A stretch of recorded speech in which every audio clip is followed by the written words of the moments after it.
ஸ்ரீ அருள்மிகு சிவந்தி விநாயகர் சுவாமி துணை. ஸ்ரீ அருள்மிகு அரசுமகன் சுவாமி துணை.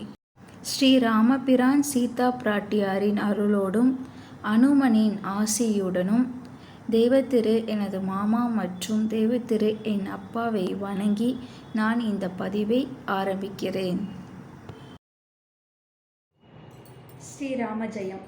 விஸ்வாமித்தர், ராமர், லக்ஷ்மணர் 3 பேரும் மிதலை நாட்டை நோக்கி நடந்து கொண்டிருக்கின்றனர். அங்கு சித்திரமடைந்த ஒரு ஆசிரமத்தை ராமர் பார்க்க விஸ்வாமித்தரிடம் வினவுகிறார். விஸ்வாமித்திரரோ அகலிகையின் கதையை பற்றி சொல்ல ஆரம்பிக்கிறார். அகலிகை ஒரு பேரழகி. அவள் பிரம்மனுடைய மானசீகமான பெண். உலகை சுற்றி வரும் ஒருவனுக்கே அகலியை திருமணம் செய்து வைப்பேன் என்று பிரம்மன் அறிவிக்கிறார். அதை கேட்டவுடன் இந்திரன் தன் ஐராவதத்தோடு உலகை சுற்ற சென்று விட்டான். இதற்கு இடையில் திரியம்பகேஸ்வரர் கோதாவரி நதிக்கரையிலிருந்து கௌதமர் பிரம்மனை பார்க்க வருகிறார். பிரம்மனோ உலகை சுற்றி வந்த கௌதமா வா என்று அழைக்கிறார். கௌதமருக்கு ஒன்றும் புரியவில்லை.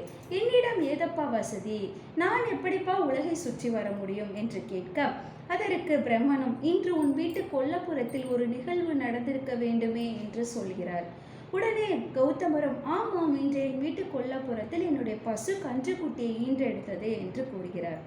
அதற்கு பிரம்மனும் விளக்க உரையை சொல்கிறார். பசுவின் முகம் ஒரு பக்கமும் கன்றுக்குட்டியின் முகம் பக்கமும் இருக்கும்போது யார் ஒருவர் பிரதர்சனம் செய்து வருகிறார்களோ அவர்களுக்கு இந்த உலகையே சுற்றி வரும் பிராப்தம் கிட்டும். அந்த வகையில் அகலியை நீயே திருமணம் செய்து கொள்வாயாக என்று பிரம்மன் கூறுகிறார். கௌதமரும் அகலியை திருமணம் செய்து கொண்டு அவருடைய குடிலுக்கு அழைத்து செல்கிறார். இதற்கு பிறகு இந்திரன் அகலியை திருமணம் செய்து கொள்ள ஆவலுடன் பிரம்மனை பார்க்க வருகிறார். பிரம்மனோ அகலியைக்குத்தான் ஏற்கனவே கல்யாணம் ஆகிவிட்டதே என்று சொல்ல இந்திரனுக்கு கொஞ்சம் அதிர்ச்சியாக இருந்தது. இந்திரன் கொஞ்சம் கேரக்டர்லெஸ்ஸான ஒரு நபர்.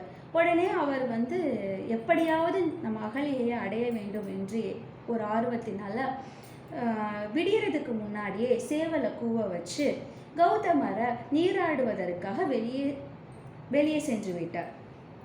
கௌதமர் பாவம் விடிஞ்சிருச்சுன்னு நினச்சி அவர் வெளியே கிளம்பிட்டார். இந்த நேரத்தை இந்திரன் பயன்படுத்திக்கிட்டு இந்திரன் கௌதமர் வேடத்தை போட்டுக்கிட்டு கௌதமரோட குடிலுக்கு வருகிறார்.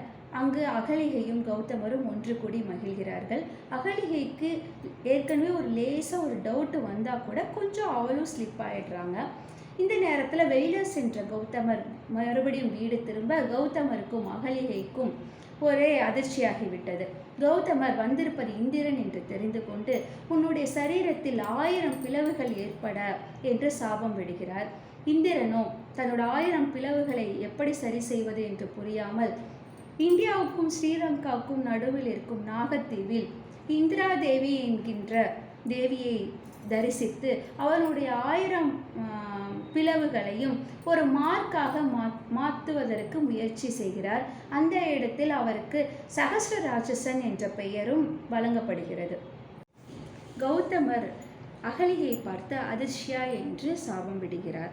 அதிர்ஷ்யா என்றால் கல்லை போன்று யார் கண்ணுக்கும் புலப்படாமல் ஒரே இடத்தில் இருந்து தவம் இருப்பது. தன்னுடைய தவறுக்காக அகலிகையும் யார் கண்ணுக்கும் புலப்படாமல் பல ஆண்டுகளாக ஒரே இடத்தில் இருந்து பிராயச்சித்தத்தை தேடி வருகிறார்.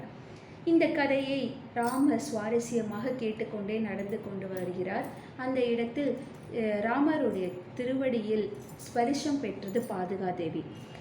அந்த பாதுகாதேவி பூமியின் மேல் பட்டு பூமியில் இருக்கும் தூசி ஒரு துகிலாக அகலிகை மீது விழுகிறது. அகலிகை கண்ணை திறந்து பார்க்கிறார். ராமருடைய திருவடியை ஸ்பரிசித்து வணங்குகிறாள்.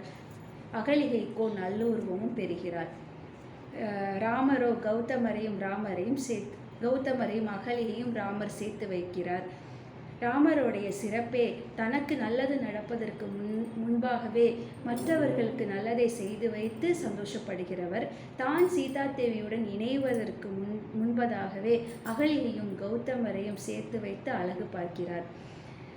இவ்வாறாக நாம் புரிந்து கொள்ள வேண்டியது என்னவென்றால், நாம் செய்கின்ற தவறுகள் சுழற்சியின் மூலமாக நம் பிறப்பு இறப்பில் மறுபடியும் மனிதர்கள் மாட்டிக்கொண்டே இருக்கிறார்கள்.